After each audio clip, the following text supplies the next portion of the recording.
वीर बाल दिवस के कार्यक्रम में हम सब आज भी कल भी हर व्यक्ति इसके साथ जुड़ा हुआ है, इस आयोजन के साथ जुड़ रहा है, पूरा देश जुड़ रहा है। आज दिल्ली में प्रधानमंत्री जी स्वयं इस कार्यक्रम में भागीदार बने। लेकिन मुगल सल्तनत के हुक्मरानों के घरों में कोई दीपक जलाने वाला नहीं है। पूरी वंश परंपरा स्वाहा हो गई है। कोई पूछने वाला नहीं है। उन्होंने अत्याचार किए थे, उन्होंने शोषण किया था, उन्होंने उस समय जिस प्रकार की बर्बरता ढाई थी, उस बर्बरता के खिलाफ एक आवाज थी और दिव्य पुंज के रूप में, दिव्य शक्ति पुंज के रूप में, दिव्य ज्योति के रूप में गुरु गोविंद सिंह जी महाराज ने वह कार्य एक नई प्रेरणा के रूप में हम सबको किया। भारत का इतिहास इस देश से बहुत समृद्धशाली है और सचमुच जब मैं इन बच्चों को देखता हूं, हम लोगों को लगता है कि वास्तव में उस समय भी गुरु गोविंद सिंह जी के चार साहबजादे भी लोग लालच दे रहे हैं। औरंगजेब के सूबेदार उन्हें लालच दे रहे हैं, हर प्रकार का लालच दे रहे हैं, धमका रहे हैं, क्रूरता की हदों को पूरा कर रहे हैं, लेकिन कोई अपने संकल्प से हटा नहीं। और यही तो भारत का इतिहास है। हमारी युवा पीढ़ी के सामने, हमारे स्कूली बच्चों के सामने इतिहास आना ही चाहिए। साहबजादा अजीत सिंह, बाबा जुझार सिंह, बाबा जोरावर सिंह और बाबा फतेह सिंह के बलिदान का, जिससे वर्तमान पीढ़ी देश और धर्म के लिए अपने आप को सदैव तैयार रहते हुए अपने कर्तव्यों के प्रति निर्वहन करने के लिए सदैव अपने आप को तैयार कर सके। और इस मामले में बार बार इस बात को कहता हूं,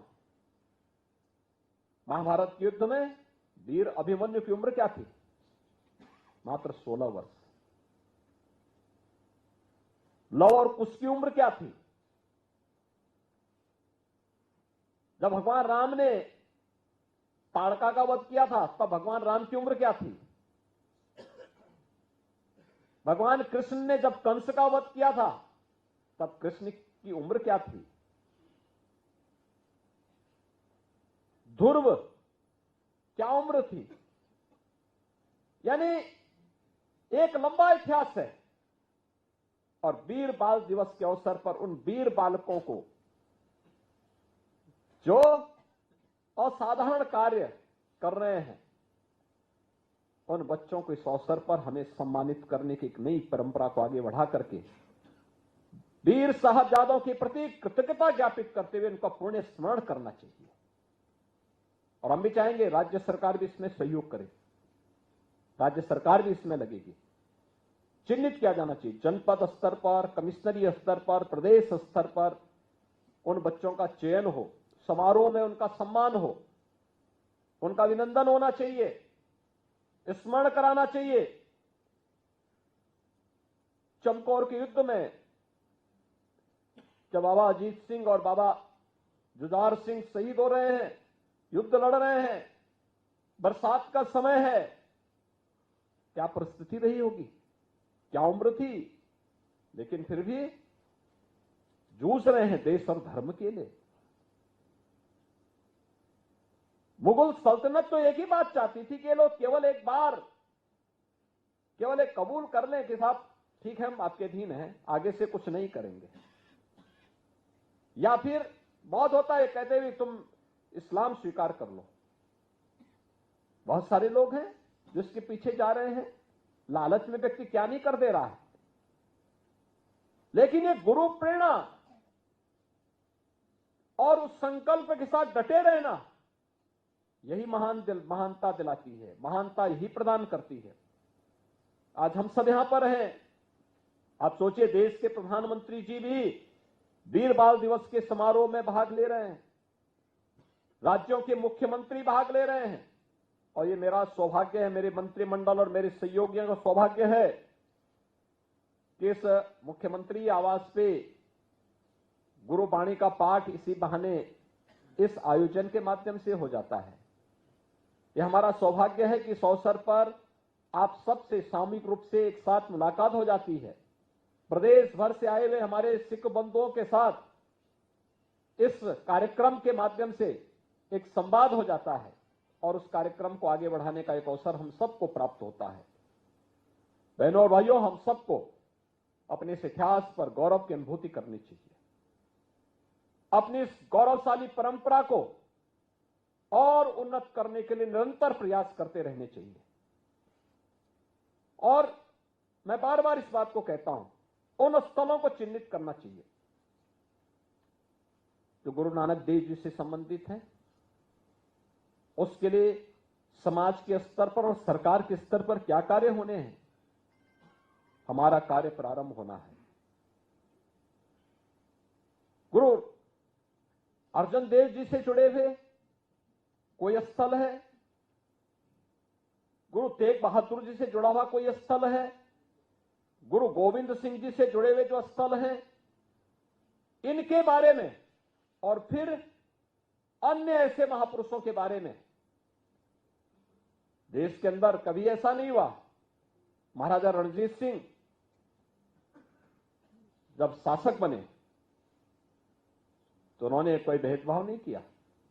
याद करिए, अगर उन्होंने स्वर्ण मंदिर पे सोना चढ़ाया तो काशी विश्वनाथ मंदिर पे भी सोना चढ़ाया।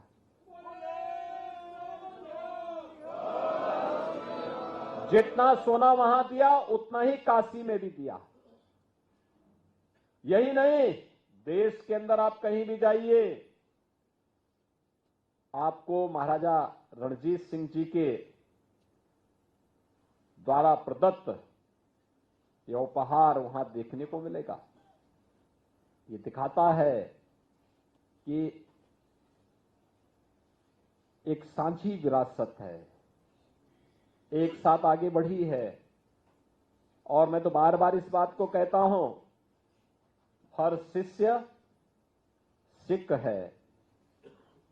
जो भी गुरु परंपरा के प्रति श्रद्धावनत है वो अपने आप में एक सिख है, क्योंकि गुरु के प्रति सम्मान का भाव रखता है। और हमें इस परंपरा को और मजबूत करना है, जितना कुछ हो सकता है। गौरवशाली परंपरा, आने वाली पीढ़ी सीखे पौरुष और पुरुषार्थ क्या होता है, परिश्रम कैसे किया जाता है, हमें उससे नहीं हटना है, क्योंकि हमारी पहचान है। विपरीत परिस्थितियों में कैसे कार्य करना है, यह हमारी पहचान बननी चाहिए। और उस पहचान को विपरीत परिस्थितियों में जूझते हुए आज तो अच्छी दिशा में आप आए हैं, बहुत अच्छी दिशा में आगे बढ़ चुके हैं। हमें कभी भी अपने मार्ग से विचलित नहीं होना है। गुरु परंपरा के प्रति हमेशा कृतज्ञता ज्ञापित करना, यह हर भारतवासी का दायित्व होना चाहिए, हर हिंदुस्तानी का दायित्व होना चाहिए। और यही हमें आगे बढ़ने के लिए एक संबल भी हम सबका होगा। मैं आज के इस अवसर पर आप सबको इस बात के लिए आश्वस्त करता हूं कि गुरु परंपरा के लिए और इस गौरवशाली परंपरा को आगे बढ़ाने के लिए राज्य सरकार और डबल इंजन की सरकार सदैव आप सबके साथ में है।